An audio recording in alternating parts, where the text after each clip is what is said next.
생각지 않는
함께 기도드리겠습니다.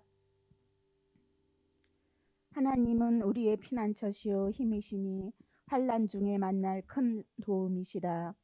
하나님 아버지, 오늘도 거룩하고 복된 주의 날을 허락하시고 건강한 몸과 진정한 마음으로 주의 전에 나와 하나님 앞에 예배드릴 수 있도록 은혜 베풀어 주심을 진심으로 감사함을 드립니다. 이 시간 성령으로 임재하셔서 우리의 마음과 뜻과 정성을 다하여 하나님께 예배하게 하시고 주님의 은혜를 사모하여 주님만 따르는 믿음을 허락하여 주시옵소서. 이 나라를 사랑하시는 하나님, 국제적으로는 전쟁과 코로나로 인하여 모든 나라와 백성이 어려움에 처해 있습니다. 치솟는 물가가 안정되게 하시고 이 땅이 전쟁과 코로나에서 하루속히 벗어나게 하시옵소서. 또한 이태원에선 상상하기 어려운 안타까운 사고로 인하여 귀한 젊은이들이 생을 마감하였습니다. 큰 고통과 슬픔에 잠긴 가족들을 만나주시고 위로와 평안을 내려 주옵소서. 이 땅의 젊은이들을 비롯한 모든 국민들 삶 속에서 또다시 이러한 불의의 사고가 일어나지 않게 하시고 또한 트라우마로 고통받고 치료받는 자들에게도 떨치고 일어설 수 있는 힘을 주시옵소서. 믿음의 자녀들은 물론 믿지 않는 모든 이들이 세상에서 위로를 찾는 것이 아닌 오직 주님이 주시는 위로 속에서 살아가는 이 나라가 되게 하옵소서. 주님의 뜻과 통치가 이루어지는 나라가 되길 소망합니다. 그리하여 예수 그리스도를 통하여 하나님과 화목하는 복된 나라가 되게 하시옵소서. 특별히 더불어 기쁜 교회를 기억하여 주옵소서. 모든 성도 한 사람 한 사람의 믿음의 분량이 넓혀지게 하시고 이웃의 어려움에 함께 동참하게 하시며 이 지역 구석구석까지 교회의 손길이 닿는 은혜를 허락해 주시옵소서. 육신의 질병과 경제적 어려움 그리고 넘어지고 깨진 성도들을 위하여 기도합니다. 이들의 기도와 간구에 귀 기울여 주셔서 물질과 질병이 떠나가게 하시고 말씀을 통하여 영이 회복되는 시간 되게 하옵소서.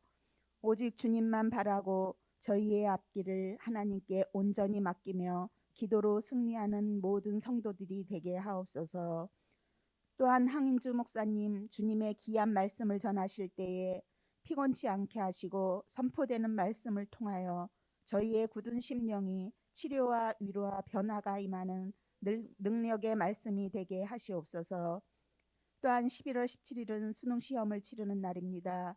이 날을 위해 달려온 자녀들에게 건강과 지혜를 주셔서 그들이 원하는 대학에 진학할 수 있도록 인도하여 주옵소서.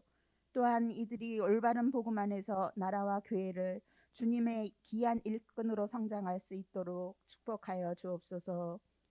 남은 2022년 한 해도 모두가 원하고 기도하던 대로 채워져 하루하루가 감사가 넘치게 하옵시고 순종하는 길을 걸어가는 모든 성도들이 되길 소원하며 항상 저희를 넉넉함으로 채워주시는 예수 그리스도의 이름으로 기도드립니다.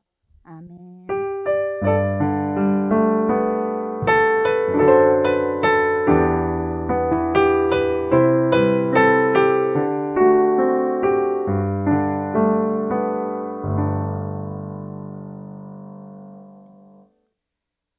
할렐루야. 오늘 교회에 나오신 성도님들을 주님의 이름으로 환영합니다. 우리 서로 인사하셨으면 좋겠습니다. 얼굴만 뵈어도 은혜가 됩니다.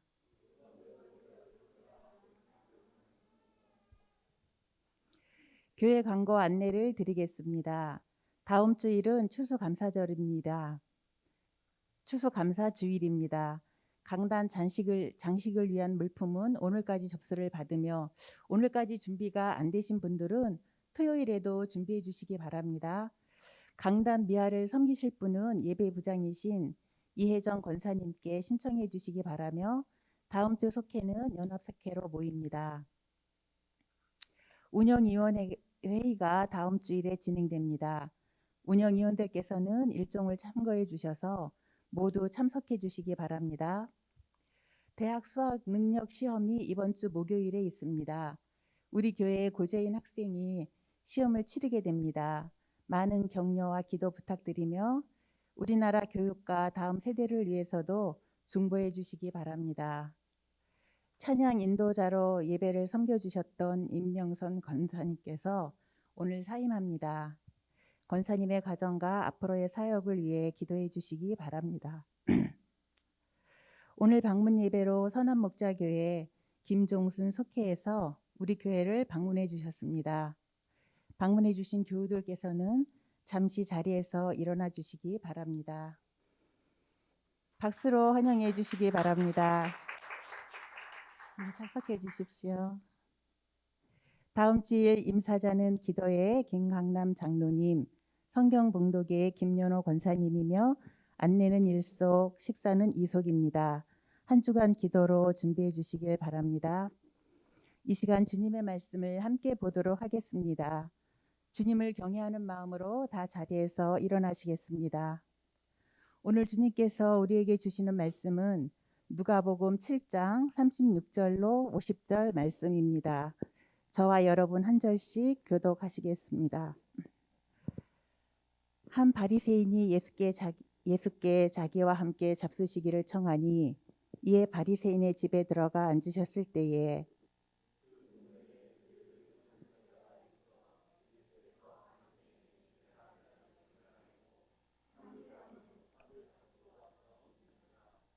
예수의 뒤로 그 발 곁에 서서 울며 눈물로 그 발을 적시고 자기 머리털로 닦고 그 발에 입 맞추고 향유를 부으니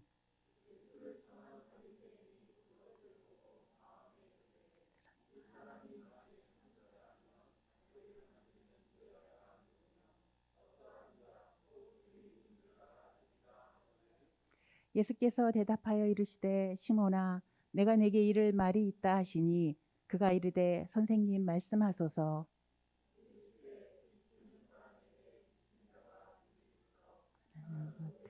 잡고 갚을 것이 없으므로 둘 다 탕감하여 주었으니 둘 중에 누가 그를 더 사랑하겠느냐.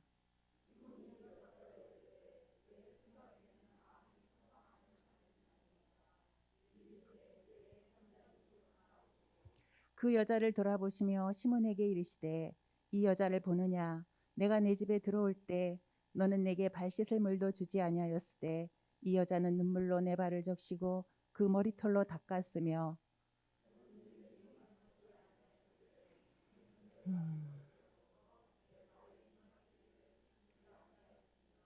너는 내 머리에 감람유도 붓지 아니하였으되 그는 향유를 내 발에 부었느니라.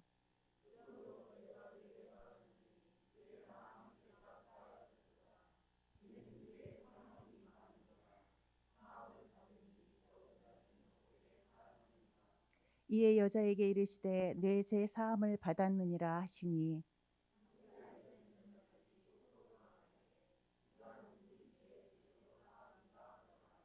예수께서 여자에게 이르시되 내 믿음이 너를 구원하였으니 평안히 가라 하시니라.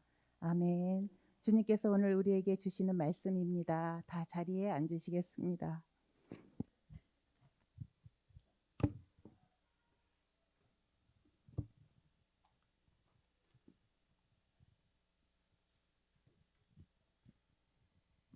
네, 다시 한번 광고 드리겠습니다. 이번 주 목요일이 그 대학 수학 능력 시험입니다. 다음 세대를 위해서 또 우리 교회 고재인 학생 시험 보는데 우리가 관심을 가져주시고 우리나라와 교육 그리고 재인 학생을 위해서 함께 기도해 주시면 감사하겠습니다.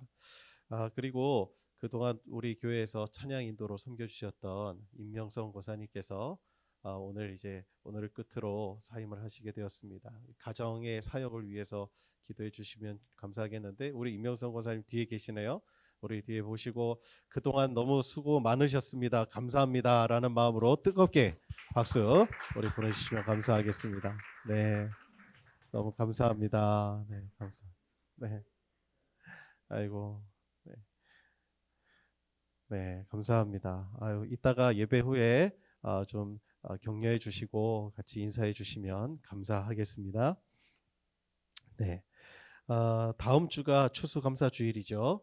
추수감사주일도 감사의 마음으로 하나님 앞에 정성껏 예물도 준비하시고 또 하나님 앞에 강단 섬김으로 섬기시고 싶으신 분들은 함께 나와서 섬겨주시면 감사하겠습니다. 누가복음 강의 27번째 시간, 은혜가 보일수록 사랑도 깊어진다. 은혜가 보일수록 사랑도 깊어진다라는 제목으로 하나님 말씀 나누도록 하겠습니다. 미국 클레어몬트 대학교의 신학부 학장을 맡고 있는 필립 크레이톤 교수, 그분의 저서 중에 그 신학이 변해야 교회가 산다라는 책이 있습니다. 그 책에 보면 미국의 주류 교단이 쇠퇴하는 원인을 여러 가지 측면에서 분석하고 있는데요. 그가 제시하는 미국 개신교의 주류 교단이 쇠퇴하는 원인 가운데 하나, 그것을 교만이라고 꼽습니다. 이 크레이톤 교수는 한 가지 재미있는 예를 들어 설명을 해요. 이 보수 기독교인들에게 유명한 찬양이 있죠.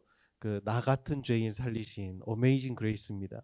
그걸 부르면서 자신의 죄를 용서해 주시는 하나님의 은혜를 찬양한다는 겁니다.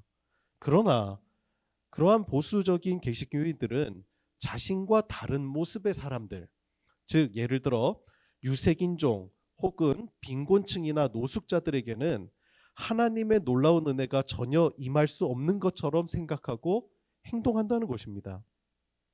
비록 자기 자신은 잘못을 범하고 실수를 하고 다른 사람에게 아픔을 주기도 하지만 나는 이미 하나님의 놀라운 은혜로 깨끗하게 되었고 의롭게 되었다는 확신이 있다는 겁니다. 나는 그런 이미 의인이라는 거예요.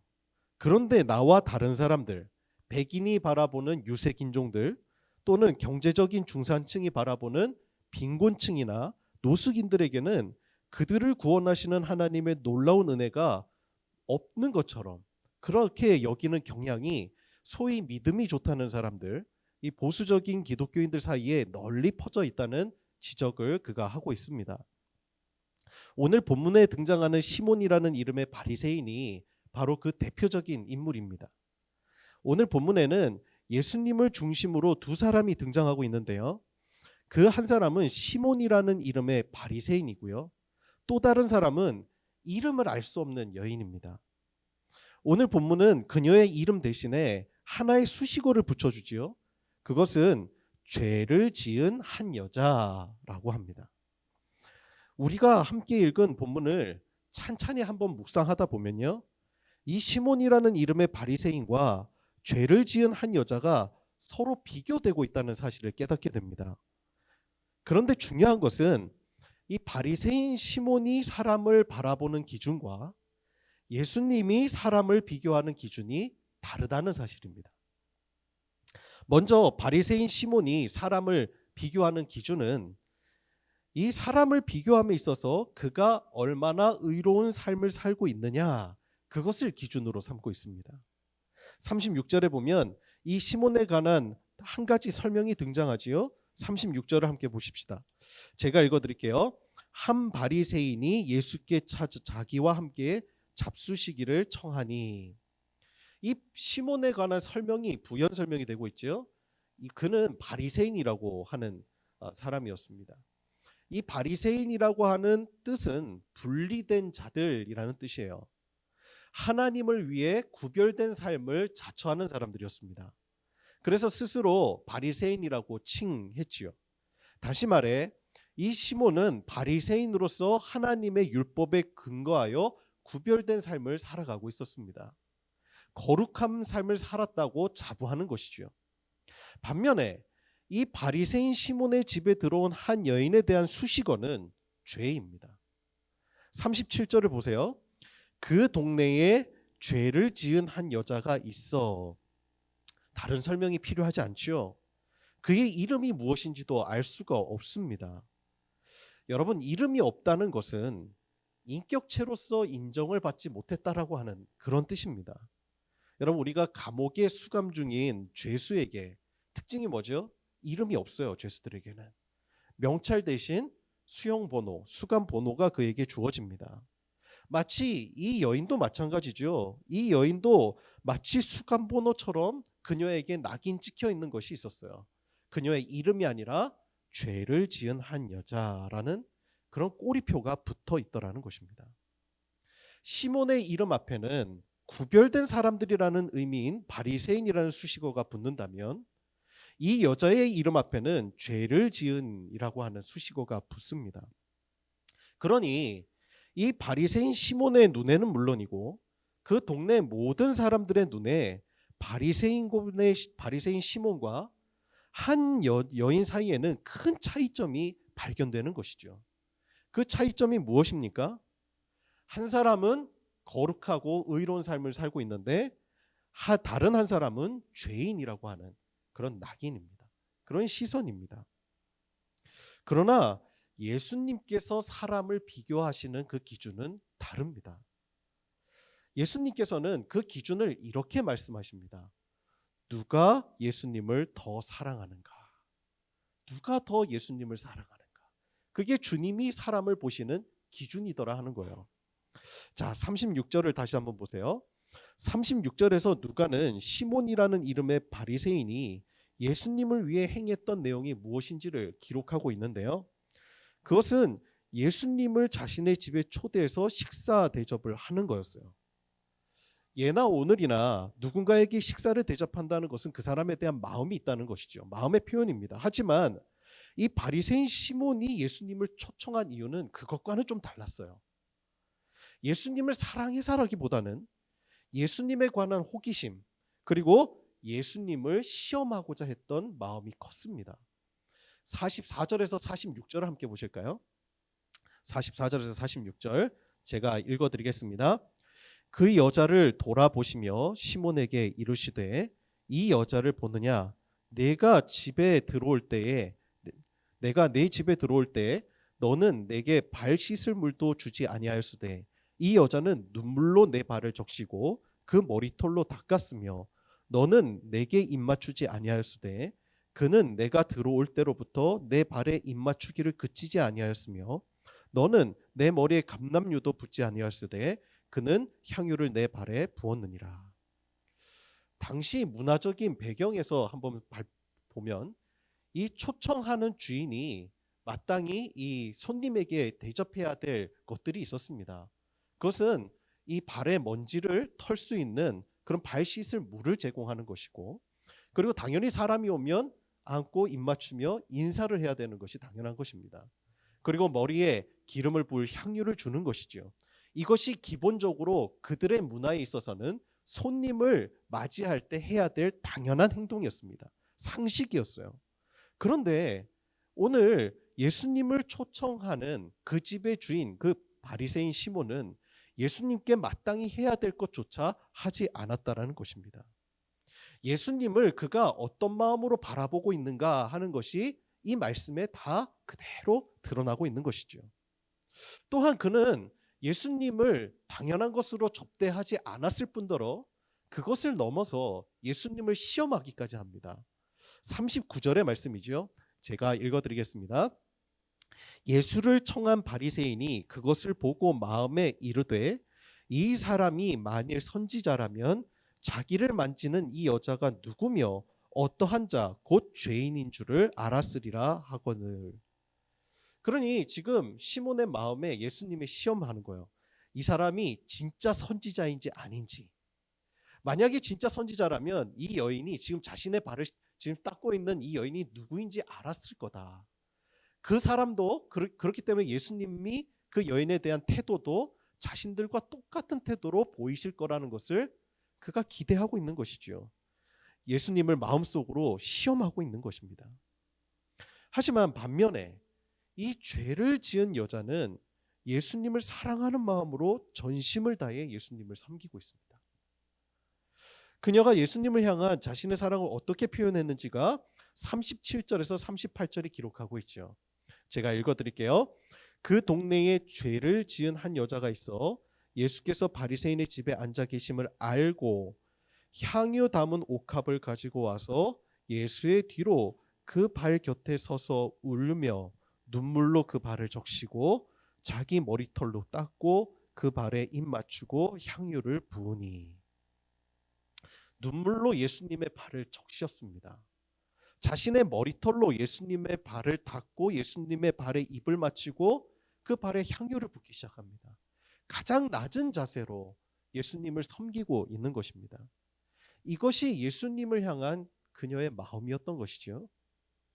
바리새인 시몬은 스스로 자신을 의롭게 여기면서 예수님이 진짜 선지자인지 시험 대상으로 예수님을 대했다면, 이 여인은 자신의 모든 것을 드리는 뜨거운 사랑으로 자신이 받은 은혜, 예수님께서 자신에게 찾아오셨다라고 하는 그 은혜 하나만으로 뜨겁게 예수님을 대접하고 사랑을 드렸던 것입니다.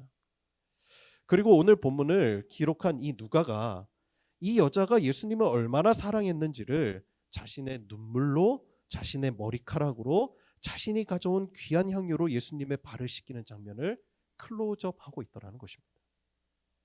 하나님 앞에 의롭다라고 스스로 자부하는 사람, 자신은 하나님께 사랑을 많이 받은 사람이야, 나 같은 사람이야말로 하나님께서 인정하시는 사람이야 라고 자부했던 사람과, 하나님은 저 여인을 버렸을 거야, 저 여인은 하나님께 다가갈 수 없다라고 그렇게 여김받았던 여인이 주님의 눈으로 비교되고 있습니다. 누가는 의도적으로 이 두 가지를 비교하면서 우리에게 보여주고 있지요. 예수님은 그녀의 사랑의 표현에 집중하고 계십니다. 필립 크레이턴 교수는 미국의 보수적인 기독교인들이 하나님의 놀라운 은혜가 자신에게만 임하였을 뿐 자신과 다른 사람에게는 하나님의 은혜가 유효하지 않은 것처럼 생각한다고 지적했습니다. 한국의 많은 개신교인들 역시 나만이, 우리만이 하나님의 은혜를 입은 사람들인 것처럼 교만한 마음과 행동을 하는 경우가 적지 않습니다. 여러분, 어쩌면 우리 안에 교만한 마음이 들어오는 것은 우리의 마음이 예수님의 관점이 아니라 바리새인 시몬의 관점에 머물러 있기 때문은 아닐까요? 나는 그래도 예수님 믿고, 나는 그래도 교회를 출석하고, 그래도 나는 상식적인 선에서 큰 잘못을 저지르지 않았다고 스스로를 위로하면서 나와 생각이 다른 사람들, 교회 밖에 있는 사람들, 우리 그리스도인이 보기에 죄악된 행동을 한두 가지 저지른다고 하여 우리가 그들보다 거룩하다고 하는 그 마음이 우리 사이에 자리 잡고 있지는 않습니까? 예수님의 관점은 누가 외관상으로 사람들의 눈에 보기에 더 나은 삶을 살았냐, 그것에 있지 않습니다. 하나님이 보시기에 바리새인과 여인은 하나님의 은혜가 필요하다는 점에서 똑같습니다. 둘의 공통점이에요. 똑같이 죄인입니다. 오늘 본문 41절에서 43절에 등장하는 예수님의 비유를 한번 보겠습니다. 41절부터 43절을 우리 한 목소리로 함께 봉독해 볼까요? 41절부터 43절입니다. 시작. 이르시되 빚 주는 사람에게 빚진 자가 둘이 있어 하나는 500데나리온을 줬고 하나는 50데나리온을 줬는데 갚을 것이 없으므로 둘 다 탕감하여 주었으니 둘 중에 누가 그를 더 사랑하겠느냐? 시몬이 대답하여 이르되 내 생각에는 많이 탕감함을 받은 자니이다. 이르시되 내 판단이 옳다 하시고. 아멘. 우리가 익히 잘 아는 비유이죠. 돈을 빌려주는 사람이 한 사람에게는 오늘날 우리 돈으로 따지면 한 데나리온이 한 노동자의 일일 품삯입니다. 그래서 오늘날 우리나라에서 하루에 10시간 정도 근무한다고 하면 지금 최저시급이 10,000원이 조금 안 되죠. 그렇게 쳐도 한 10만 원 정도라고 생각을 해봅시다. 그러면 지금 한 사람에게는 5천만 원 정도 빌려주고 다른 한 사람에게는 약 500만 원 정도를 빌려준 거예요. 그런데 500만 원을 빌려 쓴 사람이든 5천만 원을 빌려 쓴 사람이든 둘 다 똑같이 그것을 갚을 길이 없는 겁니다. 능력이 없어요. 아무리 봐도, 아무리 애를 써봐도 이자를 못 냅니다. 그래서 돈 빌려주는 사람이 한 사람에게는 5천만 원 빌린 것을 다 탕감해주고 또 500만 원을 빌린 사람에게도 다 탕감을 해주었다는 그런 이야기이죠. 이 이야기를 말씀하신 뒤에 예수님께서 바리새인 시몬에게 이렇게 질문하십니다. 42절이죠. 갚을 것이 없으므로 둘 다 탕감하여 주었으니 둘 중에 누가 더 그를 사랑하겠느냐? 예수님의 질문은 누가 더 고마워하겠느냐 질문이 아닙니다. 누가 더 씨름을 덜 하겠느냐 질문한 것도 아니에요. 예수님은 사랑에 대해서 질문하십니다. 여러분, 그렇다면 누가 더 사랑하겠습니까? 누가 더 주인을 사랑하겠습니까? 5천만 원이요? 500만 원이요? 내가 받은 은혜에 비례해서 생각한다면 당연히 5천만 원을 받은 사람이 더 커다랗게 사랑할 것이라고 생각합니다. 그러나 금액은 상관없습니다. 사실은 자신이 받은 은혜에 얼마나 크게 느끼느냐에 달려있는 거예요. 500만 원을 받은 사람이 5천만 원 빚진 것처럼 느낄 수 있습니다. 그렇죠? 그런데 500만 원이 은혜의 기준을 은혜 베푸신 하나님이 아니라 자신보다 더 빚을 많이 진 빚쟁이와 비교하는 순간 은혜는 반감되는 것이죠. 나에게 베푸신 하나님의 은혜가 얼마나 큰지를 느끼는 것이 기준이 되어야 합니다. 은혜를 얼마큼 바라보느냐, 은혜를 보면 볼수록 사랑의 깊이도 더해지는 거예요. 그러다 보니 자신의 은혜를 깨닫지 못하고 하나님에 대한 사랑도 크지 않는 겁니다. 은혜의 크기가 아니라 은혜를 얼마나 크게 느끼고 있느냐, 거기에 열쇠가 있는 거예요. 예수님께서 말씀하신 이 비유의 핵심은 주님을 향한 사람의 마음과 주님께서 베풀어 주신 은혜를 누리는 깊이가 서로 비례한다라는 거예요. 예수님께서 이것을 분명하게 말씀하시지요. 47절입니다. 우리 47절을 한 목소리로 한번 봉독해 볼까요? 시작. 이러므로 내가 네게 말하노니 그의 많은 죄가 사하여 줬도다. 이는 그의 사랑함이 많음이라. 사함을 받은 일이 적은 자는 적게 사랑하느니라. 아멘. 많이 사함을 받아도요, 여전히 부족하다고 느끼는 사람들도 있습니다. 그런데 그 받은 은혜를 받은 은혜답게 느낀다면, 그러면 500만 원 받은 사람이든 5천만 원 받은 사람이든 모두 다 주님을 뜨겁게 사랑할 수 있습니다. 47절 마지막을 한번 보세요. 사함을 받은 일이 적은 자는 죄의 용서를 적게 받은 사람은, 즉 죄의 은혜를 적게 누리는 사람은 그 결과로 우리 주님을 적게 사랑한다는 말씀입니다.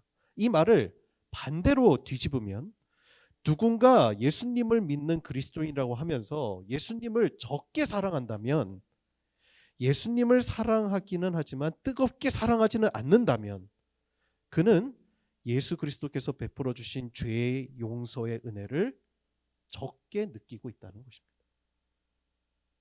마찬가지로 누군가 예수님을 뜨겁게 사랑하는 사람이 있다면 그가 진짜 죄를 많이 지었을 수도 있고, 그러나 죄를 적게 지었었지만 자신에게 베풀어 주신 은혜를 엄청나게 크게 느끼고 있다는 뜻입니다.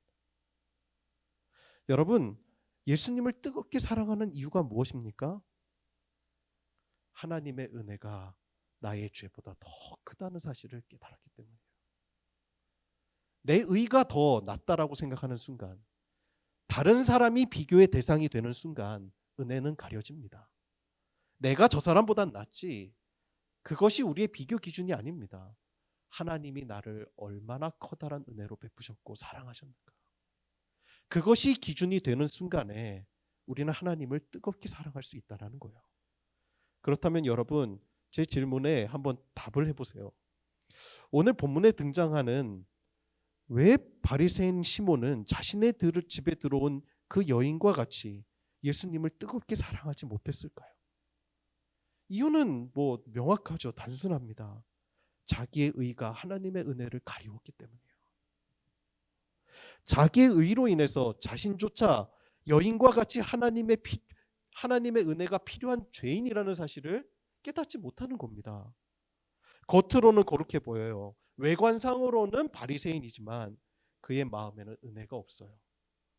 외면적인 경건만이 자리를 차지하고 있기 때문이죠. 반면에 죄를 지은 한 여인은 누가 보아도 죄인입니다. 실제로 동네 사람들이 모두가 다 아는 죄를 지었습니다. 명백하게 죄인이고 자신도 자신의 죄를 압니다. 그런데 그 여인은 예수님을 뜨겁게 사랑합니다. 왜 그럴까요? 그 여인의 마음에는 자신의 그 큰 죄를 용서하시는 예수 그리스도의 은혜, 그 놀라운 은혜로 충만하기 때문입니다. 하나님의 은혜가 절대적으로 필요했기 때문이죠. 여러분, 그렇다면 우리는 왜 그리스도를 뜨겁게 사랑하지 못할까요? 우리는 왜 주님을 위해 충성을 다하지 못할까요? 우리는 주님을 믿고 그분을 사랑한다고 고백하면서도 왜 우리 주님 그리스도를 향한 우리의 사랑은 뜨거운 사랑이 아니라 적당한 사랑일까요? 우리는 왜 바리새인 시몬과 같이 예수님을 우리 집에 초대하여 식사 한 끼 대접하는 정도의 적당한 사랑만을 베풀고 있을까요? 우리는 왜 이 여인과 같이 나의 눈물로 주님의 발을 씻기는 뜨거운 사랑이 어느 순간 식어버린 걸까요? 그 이유는 우리가 그리스도에 대한 지식이 부족해서도 아닙니다. 교회를 출석해서 하나님의 말씀을 듣지 않았기 때문도 아니에요. 지금 나의 기준이, 은혜의 기준이 하나님과 나와의 수직적 관계가 아니라 자꾸 타인을 향하여 바라보고 있기 때문 아닐까요? 우리의 마음에 나의 큰 죄를 용서해 주신, 말할 수 없는 나의 죄인이라고 하는 사실을, 그 엄청난 은혜를 우리가 깨달은 그 은혜가 사라졌기 때문입니다. 나의 죄 크기보다 하나님의 은혜가 더 크다, 그 사실을 잊어버렸기 때문이에요. 바리새인 시몬은 예수님을 섬기는 듯 했지만 자기 필요에 의한 만남이었을 뿐입니다. 생각해 보면 역사에 다시 없는 전무후무한 메시아를 직접 눈으로 뵙는 그런 엄청난 은혜를 지금 시몬은 누리고 있는 것 아닙니까? 우리보다 더 큰 은혜를 누리고 있는 거예요. 예수님을 직접 육신으로 보고 있습니다. 예수님을 만나고 있습니다. 역사의 그 주인이신 하나님을 바라보고 있는 거예요. 보고 있어요. 그런데 그 엄청난 은혜를 누리고도 무감각했습니다. 그러나 죄를 지은 한 여인은 예수님을 사랑하되 자신의 모든 것을 다 바치는 뜨거운 사랑을 드렸죠. 그 모습을 보시면서 예수님께서 이 여인에게 이렇게 선언하세요. 오늘 본문의 결론이죠. 누가복음 7장 48절부터 50절의 말씀입니다. 제가 읽어드릴게요. 이에 여자에게 이르시되 내 죄사함을 받았느니라 하시니 함께 앉아 있는 자들이 속으로 말하되 이가 누구이기에 죄도 사하는가 하더라. 예수께서 여자에게 이르시되 내 믿음이 너를 구원하였으니 평안히 가라 하시니라. 여러분, 예수님께서 여인에게 무엇이라고 선언하십니까? 48절을 다시 보세요. 이에 여자에게 이르시되 내 죄 사함을 받았느니라. 이 여자는 우리가 알지 못하지만 무엇인가 큰 죄를 저질렀습니다. 그 동네 사람들이 모두가 인정하는 죄입니다. 그런데 그 여자는 자신이 큰 죄인이라는 사실을 알았기 때문에 예수님을 더욱더 간절하게 찾았어요. 그리고 자신의 큰 죄를 용서해 주시는 예수님의 그 은혜로 말미암아 주님을 뜨겁게 사랑했습니다. 그래서 예수님은 50절에 이렇게 말씀하시죠. 다시 한번 보겠습니다. 예수께서 여자에게 이르시되 내 믿음이 너를 구원하였으니 평안히 가라 하시니라. 여러분, 그 큰 은혜를 받았다고 여겨지는 그 은혜, 말할 수 없는 은혜를 내가 받았다고 그렇게 생각하고 있는 이 여인이 그 이후의 삶을 어떻게 살았을까요? 누구보다 거룩하게, 바리새인 시몬보다 더 정직하게 하나님 앞에 뜨거운 마음과 사랑으로 하나님을 섬기지 않았을까요? 은혜가 사람을 바꾸는 것입니다. 은혜가 하나님이 바라보시는, 은혜를 얼마나 느끼고 있는가, 그것이 하나님이 사람을 바라보시는 기준이에요. 이것이 그 여인의 믿음이었어요.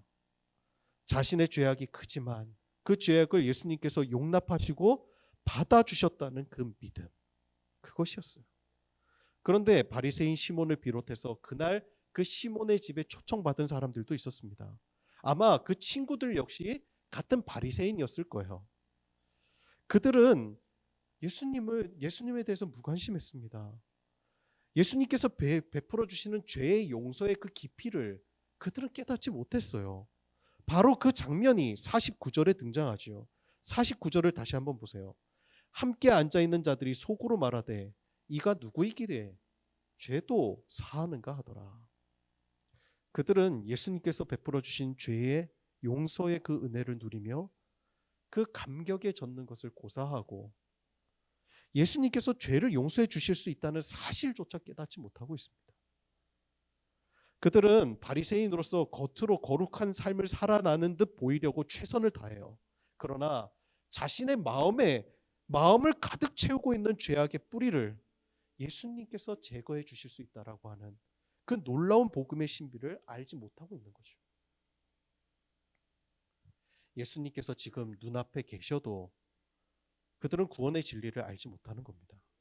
그 구원의 깊이를 헤아리지 못했던 거예요. 그러므로 바리새인 시몬을 비롯한 그들의 마음속에는 여전히 죄악이 그대로 남아있는 상태가 되었던 것입니다. 여러분, 그렇다면 오늘 이 본문은 우리에게 질문합니다. 우리는 어느 편에 설 것인가? 그리스도인으로서 신실하게 살아가려고 최선을 다할 겁니다. 아마 매주 주일이면 어김없이 예배에 참석하고 그리스도인으로서 술이나 담배도 멀리하고 다른 사람으로부터 손가락질 당할 죄악들 다 피하면서 그리스도인으로서 거룩한 삶을 살기 위해 나름대로 최선을 다하며 살아가고 있을 겁니다. 그러나 만일 우리의 마음에 하나님에 대한 은혜 없이 그저 나의 의로만 되어지는 행위라면, 하나님에 대한 사랑의 뜨거움이 어느 순간 없어졌다면 그것은 하나님 보시기에 결코 아름다운 모습이 아니더라는 것입니다. 윤리적인 삶으로 만족하고 있기 때문 아닙니까? 주님은 우리가 윤리적인 삶으로 만족하는 자가 되기를 원하시는 것이 아닙니다. 여러분, 만일 여러분의 마음에 예수님께서 주시는 그 죄의 용서의 풍성한 은혜가 넘쳐오르지 않는다면, 여러분이 비록 교회를 오늘 출석하고 외관상 거룩한 삶을 사는 것처럼 보일지라도 우리의 마음 깊은 곳에 자리 잡고 있는 죄의 속성, 죄의 본성이 여전히 치유되지 않은 채 남아있다면 그것만큼 불행한 일이 없다는 거예요. 16세기 종교개혁자 존 칼뱅이 이런 말을 했습니다. 위선자들은 자신의 죄를 어떻게 고백할까요? 형식적이고 일반적으로 고백함으로써 숨겨진 자신의 엄청난 죄악을 감추려는 속임수를 쓰고 있다. 이렇게 이야기를 합니다. 형식적인 타성에 젖은 죄악의 고백. 그걸 통해서 자신 내면에는 엄청난 죄악이 있는데도 불구하고 그것으로 감추고 있다는 거예요. 그 옛날 바리새인 시몬이 바로 그랬던 거죠. 그는 자신 안에 감추어진 엄청난 죄악을 숨기려고 자신의 죄악을 고백하고 하나님의 은혜를 찬양했긴 했지만 그저 그것은 형식적인 고백에 불과했던 겁니다. 필립 클레이턴 교수가 지적한 바와 똑같이 미국의 보수적인 개신교인들 중에서는 자신의 죄를 그저 일반적으로, 그저 형식적으로 고백하면서 너무도 빨리 하나님의 그 놀라운 은혜를 찬양하였지만 실제로 그들의 마음에는 자신의 그 엄청난 죄악을 용서하시는 예수 그리스도의 십자가와 그 그리스도의 부활이 힘있게 역사하지 못하고 있었던 것이죠. 여러분, 우리도 그와 같은 잘못을 저지르고 있지는 않습니까? 우리는 매 주일 교회에 출석하면서 예배 드립니다.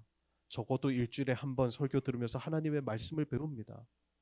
그리스도인으로서 하지 말아야 될 것 안 하려고 합니다. 우리는 하나님께 나와서 형식적으로 그리고 일반적으로 우리의 잘못과 죄악을 고백하면서 우리를 용서해 주신 하나님의 은혜를 찬양하고 있습니다. 그러나 여러분,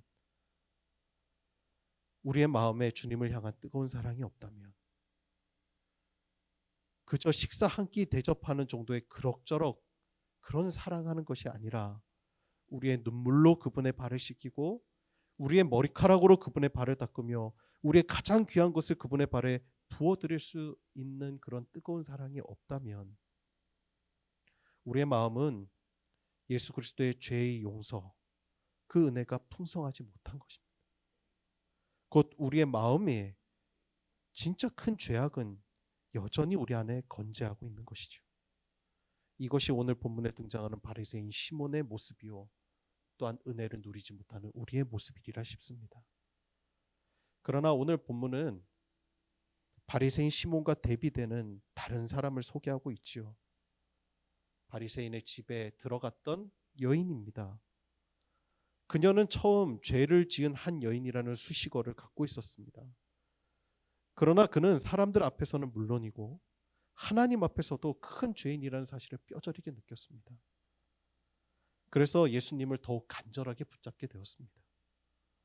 예수님의 용서의 그 은혜를, 죄의 용서의 은혜를 구했고 마침내 그 죄의 용서하시는 예수 그리스도의 은혜로 말미암아 주님을 뜨겁게 사랑하였습니다. 여러분, 이 두 사람 그들을 설명하고 수식하는 시작의 이름은 달랐지만, 수식어는 달랐지만 그 끝도 역전되고 있습니다. 여러분은 어느 편에 서겠습니까? 예수님을 그저 마음속에 형식적으로 은혜다 은혜다 외치는 그런 바리새인의 시몬의 모습이 아니라 하나님을 뜨겁게 사랑하는 이 여인의 은혜가 저와 여러분에게 있기를 소망합니다. 우리가 만일 바리새인 시몬의 자리에서 일어나 예수님을 찾아와 그 여인의 자세로 다시 한번 예수님 앞에 나아간다면 오늘 그 구원의 기쁨과 감격이 다시 한번 우리 안에 넘쳐 흐르게 될 것이라 믿습니다.